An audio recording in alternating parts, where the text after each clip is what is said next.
Estamos conversando sobre la agricultura y el desempeño que ha tenido este sector que es tan importante en el país durante el último año. Y estábamos comparando también contra 2011 y habíamos llegado, Agustín, al tema del almacenamiento y los precios. Entonces, en El Salvador se ha hablado por muchos años de que por qué no hay precios a futuro. Si podemos vender la cosecha hoy de café que vamos a tener el próximo año y el siguiente, entonces ¿por qué no podemos vender la cosecha futura de maíz, de frijol, ¿verdad? Con mercados locales que pudieran tener esas facilidades? Y el tema del almacenamiento, porque si uno no tiene dónde almacenarlo, entonces lo tiene que salir a vender inmediatamente, porque si no después se le puede engorgojar a alguno, ¿verdad? Otros podrir. Entonces, ¿cómo hacemos para ya no seguir hablando del mismo tema? Porque esto, yo creo que tenemos décadas de venir hablando de esto y le entramos de fondo, ¿no? Sí, y hay que ver experiencias que se han tenido también en el pasado.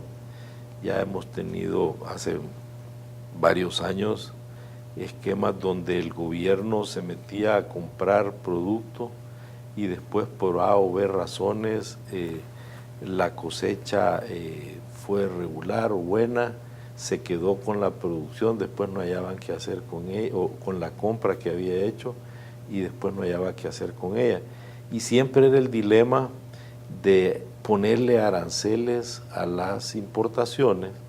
A veces era estacional, hubo un periodo de que se establecieron bandas de precios, y es bien difícil bajo mecanismos impositivos ponerle un balance al mercado.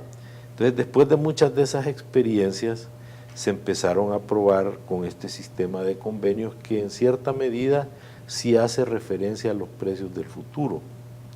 Para darte un caso, por ejemplo, en el convenio de sorgo se establece el precio más o menos en marzo, abril, porque tiene un objetivo también de darle predictibilidad al agricultor de que va a haber un precio de referencia. También explicar qué es un convenio y entre quiénes, ¿verdad? O sea, un convenio entre productores e industriales donde se establece una relación con el gobierno de vigilante, de árbitro, para llegar a un acuerdo, ¿verdad? Donde se pueda establecer una dinámica en cuanto al precio. Entonces se establece que para el periodo en que la cosecha va a salir, que va a ser el mes de diciembre, enero, febrero, la cosecha de sorgo, entonces se establecen precios de referencia a ese momento y se le agrega a la producción nacional esa percepción, digamos, de lo que va a ser el mercado. Y entonces ya el agricultor puede establecer sí a esos niveles de precios, que lógicamente es un balance entre no afectar al industrial, tampoco afectar al productor, pero aquí entra un poco también el tema de la productividad, que a la que le tenemos que apostar en gran medida para lograr mejores condiciones para los productores. Entonces, comento todo esto porque el problema es bien complejo. Y creo que después de muchas experiencias todavía se puede perfeccionar más, pero eso le da cierta certeza al productor y le da estabilidad al mercado, que era tu pregunta. ¿Por qué? Yo siempre digo que hay que establecer un balance entre lo que es bueno para el productor y lo que es bueno para el consumidor. Y eso solo funcionará bien si la cadena es estable, si la cadena permite que haya un nivel de tanto producción como almacenamiento con el consumo estándar, digamos, o estable en el correr de los años. Y si eso es así, podemos lograr en el futuro hacer que estas cadenas realmente funcionen. Pero lo más importante aquí, antes que tener centros de acopio, centros de almacenamiento, es más importante capacitar al productor, generar todo el sistema logístico para llevar la producción a estos lugares, que yo creo que no es incluso tan necesario, porque el país tiene ya capacidad de almacenaje.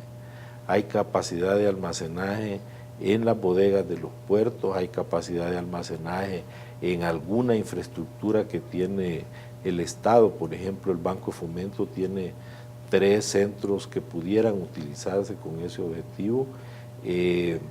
Las empresas tienen mucha capacidad de almacenamiento también para jugar, digamos, con ese balance o generar ese balance. Pero es un tema muy complejo que requiere bastante pensamiento, pero más que todo voluntades, convergencia de consensos, digamos, en todos los sectores y entendimiento para crear una agricultura dinámica con perspectivas. Amy, ¿qué opinas tú? ¿Cómo debemos de hacer esto? Yo creo que yo estoy de acuerdo con Agustín de que hay una capacidad ya instalada en términos de infraestructura física. Habría que evaluar si se necesita más o no, pero yo creo que lo que se hace falta aquí es un sistema que realmente puede funcionar, donde las organizaciones o los productores individuales pueden hacer el acopio de su grano, llevarlo a esa infraestructura para su almacenamiento, recibir un bono, un cupón, porque son cantidades pequeñas, entonces se tiene que mezclar con el grano de otros, diciendo yo entregué X quintales, ¿verdad? Y después él puede tomar ese certificado, lo puede usar para obtener un crédito prendario, por ejemplo, para mientras espera vender su producción.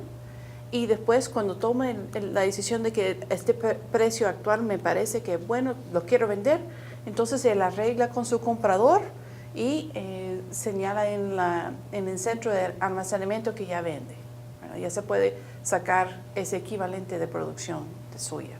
Es un sistema que habría que formalizar. Yo creo que hay que empezar con un piloto, ¿verdad?, antes de lanzarse a un sistema nacional. Pero se puede hacer con organizaciones que están interesados en empoderar a sus mismos productores. Yo creo que es una muy buena opción. Funciona en muchos países del mundo. Funciona en los países desarrollados. Así es el sistema de los elevadores de granos en Estados Unidos, por ejemplo.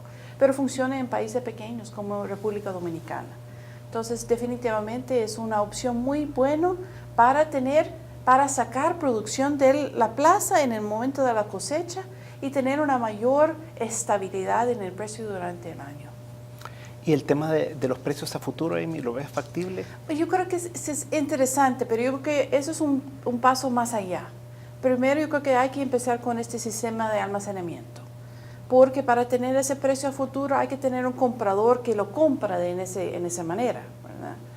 Entonces yo creo que primero hay que ver el tema de la comercialización más directa y el almacenamiento antes de pensar en un paso hacia un mercado más vinculado al mercado de futuros.